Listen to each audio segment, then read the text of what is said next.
Hello दोस्तों, welcome करता हूं मैं आपको आपके अपने यूट्यूब चैनल सिविल इंजीनियर एफबीएच में। तो दोस्तों, जो हमारी आज की वीडियो है इसमें हम लैपिंग के बारे में डिस्कस करेंगे। तो लैपिंग क्या होता है, लैपिंग के लिए हमारे पास कौन कौन सी रिकमेंडेशंस है, डिफरेंट रिकमेंडेशंस जो हमारे पास दी हुई हो आईएस कोड ने, तो उसके बारे में हम डिस्कस करेंगे। तो लैपिंग क्या होती है, पहले मैं आपको ये बता दूं कि लैपिंग क्या होती है। लैपिंग होती है हमारे पास, फॉर एग्जाम्पल हमारे पास एक कॉलम है, तो यहाँ पर एक बार हमारा खत्म हो गया है, इतनी ही लेंथ थी हमारे बार की। अब हमें क्या करना होता है, अब हमें ऊपर वाला बार जो है इसको इसके साथ जोड़ने के लिए हमें थोड़ा लैप करना प्रोवाइड करना होता है, ताकि हम इसको ऊपर तक लेके जा सके। फिर हम लैप करते हैं तो फिर यहाँ पर इसको बांध देते हैं इसके साथ।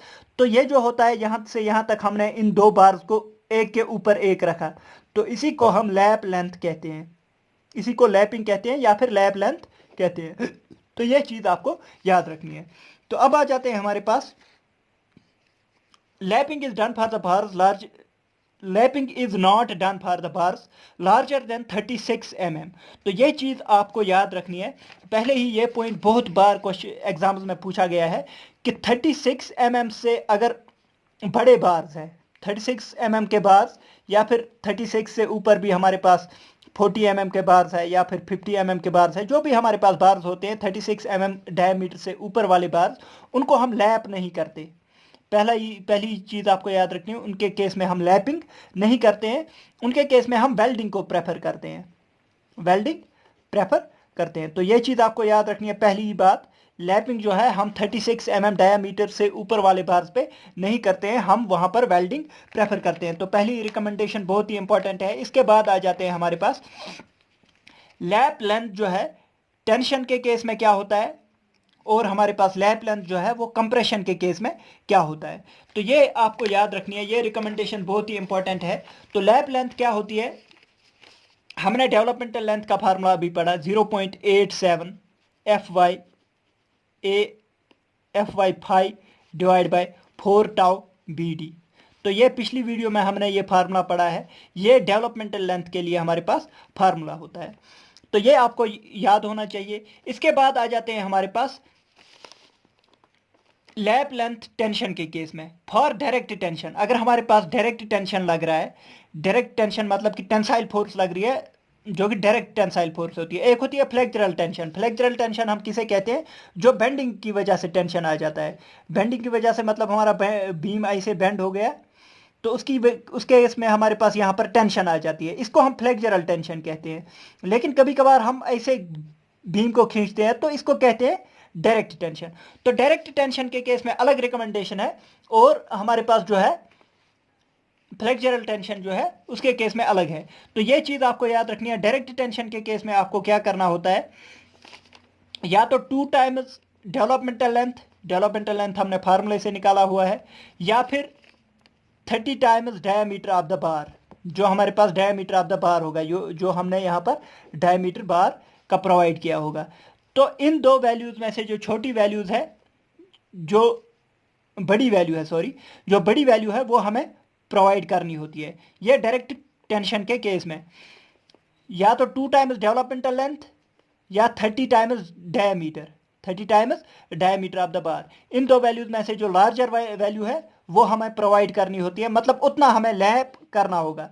मतलब कि फॉर एग्जांपल हमारे पास 30 × 12 mm की बार है, तो इन दो को मल्टीप्लाई करेंगे तो इतना mm हमारे पास आ जाएगा, मतलब कि इतने mm की का लैप हमें प्रोवाइड करना है, एक के ऊपर एक को रखना है, तो इतना हमें प्रोवाइड करना होता है। तो इन दोनों वैल्यूज में से जो लार्जर वैल्यू होती है वो हम प्रोवाइड करते हैं, ये डायरेक्ट टेंशन के केस में। अब आ जाते हैं फ्लेक्चरल टेंशन। फ्लेक्चरल टेंशन के केस में कुछ नहीं आपको याद रखना है, डेवलपमेंटल लेंथ और 30 टाइम्स डायमीटर, मतलब कि यहाँ पर 2 टाइम्स डेवलपमेंटल लेंथ नहीं है, डेवलपमेंटल लेंथ और 30 टाइम्स डायमीटर, इन दोनों में से जो लार्जर वैल्यू है वो हमें प्रोवाइड करनी होती है, लैपिंग। नेक्स्ट आ जाते हैं हमारे पास lap length in compression. Lap length in compression, तो कंप्रेशन के केस में क्या होता है, ये आपको याद रखना है कि कंप्रेशन के केस में डेवलपमेंट लैप लेंथ जो है वो थोड़ा हम कम प्रोवाइड करते हैं। तो इसीलिए हमारे पास जो है कंप्रेशन के केस में कितना आ जाता है, LD और 24 टाइम्स डायमीटर, इन दोनों में से जो लार्जर वैल्यू होगी वो हम प्रोवाइड करते हैं। तो ये आपको दिमाग में रखना, कंप्रेशन के केस में हम डेवलपमेंटल लेंथ थोड़ा कम प्रोवाइड करते हैं। तो इसीलिए इसी वजह से आपको ये याद रह जाएगा कि इसमें 30 टाइम्स डायमीटर है और इसमें 24 टाइम्स डायमीटर है। तो कंप्रेशन में आप याद रखना थोड़ा कम प्रोवाइड करते हैं। तो ये वैल्यूज आप याद रखनी है। और हमारे पास क्या है, यहां पर आपको याद रखना है कि अगर हम एक 16 mm का बार प्रोवाइड कर रहे हैं और इसके साथ जो लैप करना है हमें 12 mm का बार लैप करना है। अगर हमें ये 16 mm का बार है, हमें इसके साथ लैप करना है 12 mm का बार, तो हमें कौन सा डायमीटर लेंगे, इसका डायमीटर लेंगे या इसका यहाँ पर हमारे पास फार्मूले में ये दिया है जो हमारे पास डेवलपमेंटल लेंथ है उसके फार्मूले में भी हमारे पास डायमीटर प्रोवाइड करना है। तो अब हम 16 mm के बार को 12 mm के बार के साथ लैप कर रहे हैं, तो हम कौन सा डायमीटर लेंगे, यह भी आईएस कोड ने दिया हुआ है। Diameter is taken as the diameter of the smaller bar. तो हमें कौन सा डायमीटर लेना है, diameter of the smaller bar, मतलब कि 12 mm का हमें यहां पर फार्मूले में यूज करना है। तो डायमीटर कौन सा होना चाहिए, स्मॉलर डायमीटर। तो ये चीज आपको याद रखनी है, जो हम डायमीटर ऑफ द बार लेते हैं वो हम स्मॉलर डायमीटर लेते हैं। तो इसके बाद आ जाते हैं हमारे पास anchoring of the bars. Anchoring of the bars, anchoring of bars. तो एंकरिंग ऑफ बार्स जो है बहुत ही इंपॉर्टेंट रिकमेंडेशन है यहाँ पर। तो हमारे पास ये दिया हुआ होता है, पहले मैं आपको ये बता दूं कि एंकरिंग ऑफ बार्स क्या होती है। फॉर एग्जांपल हमारे पास ये बार है, तो इसको लास्ट में हम ऐसे मोड़ देते हैं। आपने देखा होगा बार को हम कभी ऐसे मोड़ देते हैं, कभी हम जो है ऐसे मोड़ देते हैं, मतलब कि इसमें 180 डिग्री हमने मोड़ दिया और इसमें जो है 135 डिग्री मोड़ दिया। और कभी कभार बार को जो है हम ऐसे मोड़ देते हैं, मतलब 90 डिग्री, पूरा 90 डिग्री में मोड़ देते हैं ऐसे। या फिर कभी कभार बार को हम 45 डिग्री से मोड़ देते हैं। तो इसी को हम एंकरेज कहते हैं। तो एंकरेज हम क्यों प्रोवाइड करते हैं, ताकि ये बार हमारे पास जो कंक्रीट में बार लगा होता है ये फिसले ना, ये फिसल सकता है, इसीलिए हम इसको एंकरेज प्रोवाइड करते हैं। तो एंकरेज की वैल्यू आपको याद रखनी है, for every 45 degree bend, for every 45 degree bend. हमें ये जो एंकरेज की लेंथ होती है, यहाँ पर जो कर्वड लेंथ हम प्रोवाइड करते हैं, ये हमें कितना प्रोवाइड करना होता है, 4 टाइम्स डायमीटर, 4 टाइम्स डायमीटर। तो यहाँ पर 45 डिग्री हमने प्रोवाइड किया है, तो हम कितना करेंगे, 4 टाइम्स डायमीटर हम प्रोवाइड करेंगे। तो यहाँ पर हमने 90 डिग्री प्रोवाइड किया हुआ है, तो 90 डिग्री के केस में हम कितना प्रोवाइड करेंगे, हर 45 डिग्री के लिए मैंने आपको 4 टाइम्स डायमीटर, तो यहाँ पर 45 प्लस 45 90 आ जाएगा। तो हमें कितना प्रोवाइड करना है, 4 5 प्लस 4 5, मतलब कि 8 टाइम्स डायमीटर हमें प्रोवाइड करना होता है। ये एंकरेज लेंथ जो है यहाँ से यहाँ तक, ये जो है हमें 8 टाइम्स डायमीटर प्रोवाइड करनी है। तो यहाँ पर 135 डिग्री बेंड के लिए आपको याद रखना है, 135 डिग्री बेंड के केस में हम कितना प्रोवाइड करेंगे, ये 3 बार 45 होता है, तो 4 5 प्लस 4 5 प्लस 4 5, तो ये 4 प्लस 4 प्लस 4 आ जाएगा, 12 टाइम्स डायमीटर जो है यहाँ पर हमें एंकरेज प्रोवाइड करनी है। इसी के साथ हमारे पास 180 डिग्री का बेंड जो है, 180 डिग्री के केस में 4 टाइम्स 45 आ जाता है, मतलब कि 4 टाइम्स 4 5, 4 4 सर 16 टाइम्स डायमीटर हमें यहाँ पर एंकरेज प्रोवाइड करनी है। मतलब कि इसकी लेंथ, ये एंकरेज जो होता है, एंकरेज की लेंथ हमें कितनी प्रोवाइड करनी होती है, 16 टाइम्स डायमीटर हम प्रोवाइड करते हैं। तो ये चीज़ आपको याद रखनी है, हर 45 डिग्री बेंड के केस में हम 4 टाइम्स डायमीटर हम प्रोवाइड करते हैं। तो ये वैल्यूज आपके याद रह जाएगी, 45 के लिए 4 5, 90 के लिए 8 5, या तो 90 के केस में आपसे पूछा जाता है, या आपके केस आपको पूछा जाता है 180 डिग्री बेंड के केस में, तो 16 और 8 5 आपको याद रखना है। तो इसके यहां पर मैं और एक बात बताऊं, यहां पर जो हम इसको करो करते हैं, यहां पर ये किस रेडियस से करते हैं, तो रेडियस हमारे पास जो है वो, या तो हमारे पास रेडियस के केस में हमें के फाई फार्मूला दिया हुआ है, तो के फाई, लेकिन ये के की वैल्यू हम कैसे फाइंड आउट करेंगे, के की वैल्यू जो है प्लेन बार्स के लिए 2 होता है, मतलब कि HYSD बार्स जो हमारे पास माइल्ड स्टील के बार्स होते हैं उसके केस में हमारे पास 2 होता है के की वैल्यू, और हमारे पास के की वैल्यू जो है वो 4 होती है in case of HYSD bars. तो अगर आपकी से ये रेडियस भी पूछा जाए तो रेडियस भी आप याद रख सकते हैं, रेडियस होता है 2 5 किसके केस में, माइल्ड स्टील के केस में, और रेडियस होता है 4-5 किसके केस में, HYSD बार्स के केस में।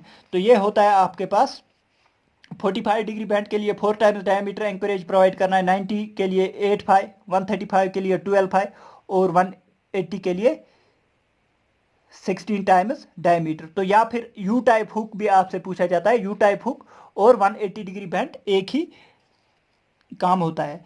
तो ये आपको याद रखने हैं, ये डिफरेंट वैल्यूज जो है एंकरेज के लिए आपको याद रखने हैं। और एक चीज़ मैं आपको बताऊं, यहाँ पर हमारे पास और एक चीज़ पूछी जाती है, परमिसिबल स्ट्रेसेस इन स्टील हमसे पूछा जाता है। तो परमिसिबल स्ट्रेसेस इन स्टील जो है आपको याद रखना है कि माइल्ड स्टील जो Fe250 है, तो उसके केस में परमिसिबल टेंसाइल स्ट्रेस जो होता है वो 140 न्यूटन पर mm स्क्वायर होता है अगर हमारे पास डायमीटर ऑफ बार जो है 20 mm से कम है। मतलब कि हमारे पास माइल्ड स्टील है Fe250, डायमीटर हमारे पास 20 mm से कम है, तो हमारे पास परमिसिबल टेंसाइल स्ट्रेंथ जो होता है वो होता है 140 न्यूटन पर mm स्क्वायर। और अगर हमारे पास डायमीटर जो है वो 20 mm से ज़्यादा हो गया तो हमारे पास जो है परमिसिबल टेंसाइल स्ट्रेस जो होता है वो 130 न्यूटन पर mm स्क्वायर होता है। तो ये आपको याद रखना है, 130, 140, 130 माइल्ड स्टील के केस में परमिसिबल टेंसाइल स्ट्रेंथ कितनी होती है। तो नेक्स्ट आ जाते हैं हमारे पास Fe345, तो इसकी वैल्यू आपको याद नहीं रखनी है। Fe415 के केस में आपको याद रखना है, Fe415 के केस में परमिसिबल टेंसाइल स्ट्रेंथ जो होती है वो 230 न्यूटन पर mm स्क्वायर होती है। और Fe500 के केस में हमारे पास जो है परमिसिबल टेंसाइल स्ट्रेंथ जो होती है वो 275 न्यूटन पर mm स्क्वायर होती है। तो ये सारा मैं जो यहाँ पर डिस्कस कर रहा हूँ ये टेंशन के केस में हम डिस्कस कर रहे हैं। तो टेंशन में आपको याद रखना है, टेंशन में हमारे पास क्या होता है, माइल्ड स्टील के केस में अगर डायमीटर 20 mm से कम है तो हमारे पास 140, और डायमीटर 20 से ज़्यादा है 130 न्यूटन पर mm स्क्वायर। और हमारे पास Fe415 के केस में 230 न्यूटन पर mm स्क्वायर, और Fe500 के केस में 275 न्यूटन पर mm square permissible tensile strength की वैल्यू हम यहाँ पर डिस्कस कर रहे हैं। तो नेक्स्ट आ जाते हैं इन कंप्रेशन। कंप्रेशन के केस में आपको क्या करना है, माइल्ड स्टील के केस में याद रखना है 130 न्यूटन पर mm स्क्वायर, और मीडियम टेंसाइल स्टील जो होता है हमारे पास 190 न्यूटन पर mm स्क्वायर Fe345। ये वैल्यू अगर आप याद भी नहीं रखोगे, लेकिन Fe415 के लिए भी 190 न्यूटन पर mm स्क्वायर होता है। और जो हमारे पास कंप्रेशन में है, कंप्रेशन में हम यूज़ नहीं करते हैं Fe500 जो है हम कंप्रेशन में ज़्यादा यूज़ नहीं करते हैं। तो ये परमिसिबल टेंसाइल स्ट्रेंथ की वैल्यूज जो है बहुत बार पूछी गई है, तो ये चीज़ आपको याद रखनी है। तो माइल्ड स्टील के केस में 130, और जो हमारे पास Fe415 है उसके केस में 230 अगर हम टेंशन की बात कर रहे हैं, और अगर हम कंप्रेशन की बात करें माइल्ड स्टील के केस में 130 ही होता है। और जो हमारे पास Fe415 है उसके केस में, कंप्रेशन के केस में 190 न्यूटन पर mm स्क्वायर होता है परमिसिबल कंप्रेसिव स्ट्रेस 130 न्यूटन पर mm स्क्वायर, और परमिसिबल कंप्रेसिव स्ट्रेंथ जो है 190 न्यूटन पर mm स्क्वायर कंप्रेशन और टेंशन के केस में। ये वैल्यूज जो है बहुत ही इंपॉर्टेंट वैल्यूज है। ये बंदा उस टाइम परेशान हो जाता है जब जो है एग्जाम में ऐसे क्वेश्चन पूछे जाते हैं। तो ये वैल्यूज जो है बहुत ही इंपॉर्टेंट है, आपको याद रखनी है। तो दोस्तों अगर आपको वीडियो पसंद आई, वीडियो को लाइक कीजिए, शेयर कीजिए अपने दोस्तों के साथ, और सब्सक्राइब कीजिए हमारे चैनल सिविल इंजीनियर FBH को। थैंक यू दोस्तों, thank you for watching the video.